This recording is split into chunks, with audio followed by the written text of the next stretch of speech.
Sinusitis ഉള്ളപ്പോൾ അതുകൊണ്ടുള്ള തലവേദന മാറാനും പെട്ടെന്ന് സുഖം പ്രാപിക്കാനും ഇനി പറയുന്ന കുറച്ച് കാര്യങ്ങൾ ഒഴിവാക്കിയാൽ നന്നായിരിക്കും. ആദ്യത്തേത്, തണുത്ത ആഹാരങ്ങളും പാനീയങ്ങളും ഒഴിവാക്കുക. ഐസ്ക്രീം, ഫ്രിഡ്ജ് വെച്ചിട്ടുള്ള ജ്യൂസ്, വെള്ളം ഇതൊക്കെ കുടിക്കുന്നത് വഴി തൊണ്ടയിലെയും മൂക്കിലെയും നീർക്കെട്ട് കൂടാൻ കാരണമാകും. രണ്ടാമത്തേത്, പുകവലിയും മലിനമായ വായുവും.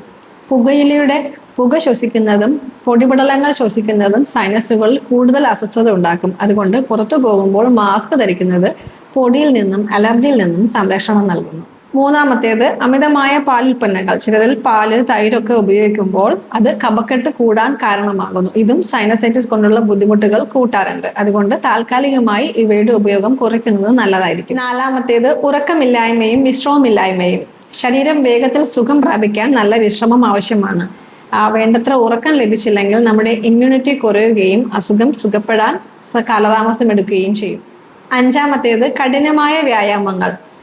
തല കുനിച്ചുള്ള വ്യായാമങ്ങളും കഠിനമായ ജോലികളും ചെയ്യുമ്പോൾ സൈനസുകളിൽ പ്രഷർ വരികയും തലവേദന കൂടുതലായി അനുഭവപ്പെടുകയും ചെയ്യുന്നു. അതുകൊണ്ട് ഇത്തരം വ്യായാമങ്ങൾ ഒഴിവാക്കുക. ശ്രദ്ധിക്കുക, സൈനസിന്റെ ബുദ്ധിമുട്ടുകൾ ഉള്ളപ്പോൾ ധാരാളം ചൂടുവെള്ളം കുടിക്കുന്നതും ആവി പിടിക്കുന്നതും നല്ലൊരു ആശ്വാസം ലഭിക്കും. അതുപോലെ തന്നെ കോൺസ്റ്റിപ്പേഷൻ ഉള്ളപ്പോഴും ആസിഡിറ്റി ഉള്ളപ്പോഴും സൈനസൈറ്റിസിന്റെ തലവേദന അധികമായി അനുഭവപ്പെടാറുണ്ട്. അതുകൊണ്ട് തന്നെ സൈനസൈറ്റിസ് ഉള്ളവർ ശ്രദ്ധിക്കേണ്ടത് കോൺസ്റ്റിപ്പേഷൻ ഉണ്ടാകുന്ന ഭക്ഷണങ്ങൾ ഒഴിവാക്കുക, അസിഡിറ്റി കൂട്ടുന്ന ഭക്ഷണങ്ങളും ഒഴിവാക്കുക.